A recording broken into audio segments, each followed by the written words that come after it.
December 20th, 2012, Lincoln Center, New York City. The most powerful minds on Wall Street had gathered for the Son Investment Conference, but none of them were prepared for what was about to happen. A billionaire hedge fund manager named Bill Ackman stepped onto the stage and dropped a financial bomb that would shake corporate America to its core. He announced the largest activist short position in hedge fund history, a staggering $1 billion bet against a company called Herbalife. Ackman looked directly into the cameras and declared Herbalife the largest pyramid scheme in history. He predicted their stock would go to zero, a company with $4.8 billion in annual revenue and 4 million distributors worldwide. The reaction was immediate. Herbalife stock crashed 20% in just 3 days as Wall Street scrambled to understand what Ackman had discovered. What followed would become a crusade that triggered the most explosive billionaire battle in Wall Street history, exposing the dark truth about multi-level marketing. Ultimately proved that sometimes being right and making money are two completely different things. If you want to see how one man's obsession with justice led to the ultimate Wall Street war, smash that like button and subscribe for more shocking business revelations. To understand what drove this business to risk everything, we need to meet the man who would become Wall Street's most notorious activist. Long before he became famous for attacking Herbalife, Bill Ackman had built his reputation by exposing corporate fraud that everyone else missed. Born May 11, 1966, this Harvard Business School graduate founded Pershing Square Capital Management in 2004 with just $54 million. Unlike typical hedge fund managers obsessed purely with profit, Ackman had a moral compass that consistently pointed him toward companies he believed were harming consumers or operating fraudulently.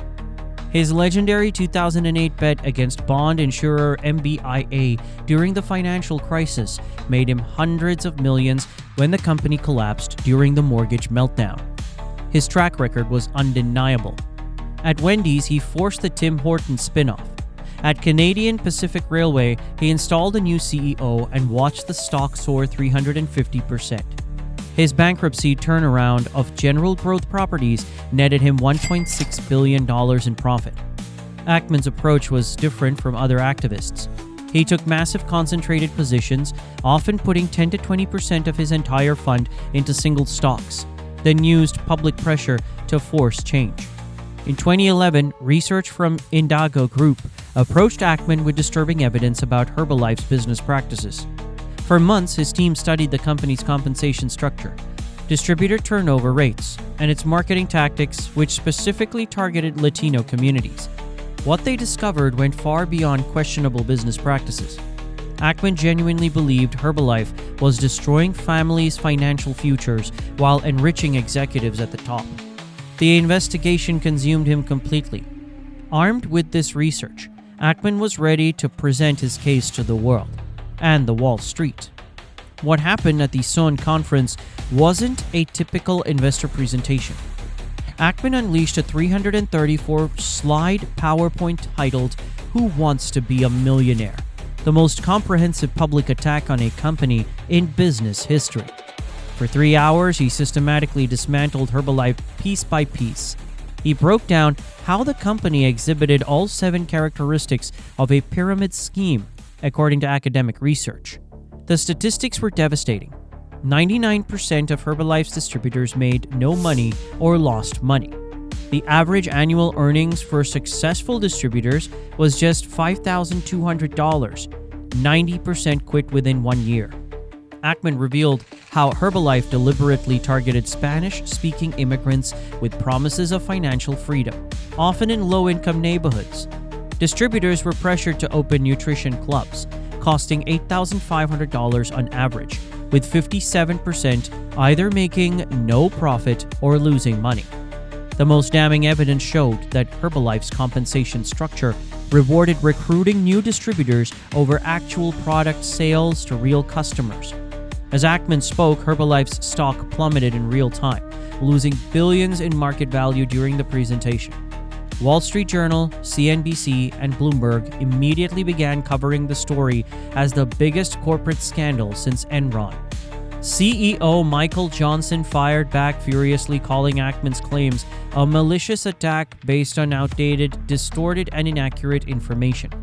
But Ackman had no idea that his public attack would soon attract the attention of Wall Street's most feared corporate raider. Just weeks after Ackman's presentation, a 83-year-old billionaire with a decades-old grudge decided to make this fight deeply personal. Carl Icahn announced he was buying Herbalife stock in January 2013, setting up the ultimate billionaire showdown. The two men had bitter history dating back to 2003 over a Hallwood Realty deal, where Icahn refused to pay Ackman $4.5 million owed under their schmuck insurance agreement. On January 25, 2013, Wall Street witnessed something unprecedented. Icahn called into CNBC's Fast Money halftime report, while Ackman was being interviewed live on air. For 30 minutes, billionaire insults flew across television screens nationwide. Icahn called Ackman a crybaby in the schoolyard. Ackman retorted that Icahn was not an honest guy. But Icahn's strategy was pure genius wrapped in revenge. He began systematically buying massive amounts of Herbalife stock specifically to inflict maximum pain on Ackman's short position. Every share Icahn purchased drove the stock price higher, causing Ackman's losses to mount while Icahn's profits soared. Icahn eventually accumulated 26% of Herbalife, becoming its largest shareholder. He gained 5 board seats and effectively became the company's protector through sheer force of capital. The psychology was devastating for Ackman. Every time Icahn bought more shares, the market interpreted it as validation that Herbalife was legitimate, creating the mother of all short squeezes. Other hedge funds and investors were forced to choose sides in what was to become Wall Street's most personal vendetta. But while the billionaires battled in the media, Ackman was quietly orchestrating a different kind of war behind the scenes. What Ackman couldn't achieve through stock prices, he was determined to accomplish through the most powerful weapon in America: federal regulators. Ackman hired multiple Washington, D.C. lobbying firms and spent over $50 million on a public relations campaign to pressure regulators. He arranged personal meetings with Senator Linda Sanchez and Senator Ed Markey's office, both of whom later sent letters to federal regulators demanding investigation. The billionaire funded protests outside Herbalife events and hired organizations to find victims willing to testify against the company. His grassroots activism was surgical and relentless. In March 2014, the Federal Trade Commission announced a formal investigation into Herbalife's business practices. A month later, Reuters reported the FBI was conducting its own probe and reviewing documents from former Herbalife distributors. But Ackman's lobbying campaign backfired spectacularly. In March 2015, the FBI began investigating whether Ackman's team had made false statements to encourage government investigations. After 2 grueling years, the FTC announced its verdict in July 2016. Herbalife would pay $200 million and restructure its business. The commission deliberately avoided calling Herbalife a pyramid scheme, but forced fundamental changes to its compensation structure. An independent compliance auditor was appointed for 7 years to ensure Herbalife followed new rules. The company had to prove 80% of sales went to customers outside the distributor network and could only pay 1/3 of rewards based on recruitment. Additional penalties followed. A 2019 SEC settlement cost Herbalife $20 million over false China business statements. In 2020, a DOJ fine of $122 million hit them for Foreign Corrupt Practices Act violations. While Herbalife survived, Ackman's core claims about the flawed business model were validated by regulators. Despite this regulatory vindication, the financial scoreboard told a very different story. In February 2018, Bill Ackman did something Wall Street thought impossible. He admitted defeat and walked away from nearly $1 billion in losses. From 2012 to 2017, Ackman's losses mounted relentlessly as Herbalife stock remained resilient despite regulatory pressure.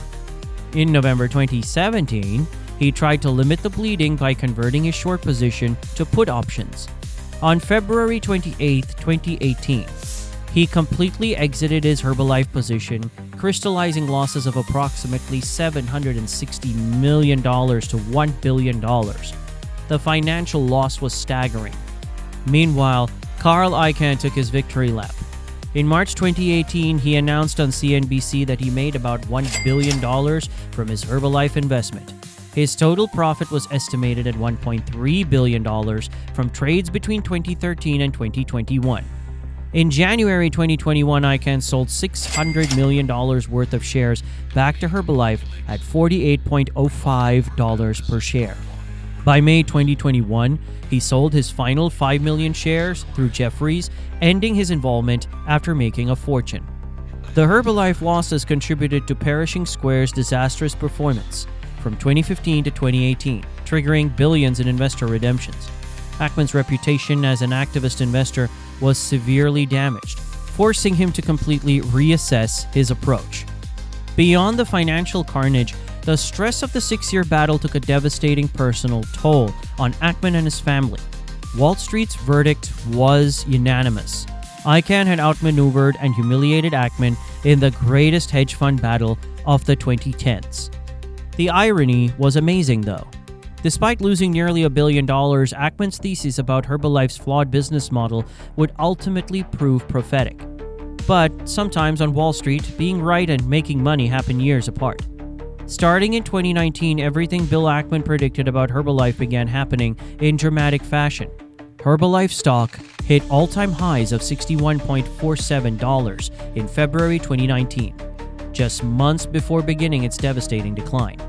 The company traded around $10.18 as of July 2025, representing an 83% collapse from its peak. The numbers tell a story of systematic destruction. Herbalife's 52-week low crashed to $5.04 in 2024, with the stock spending most of 2024-2025 in single digits.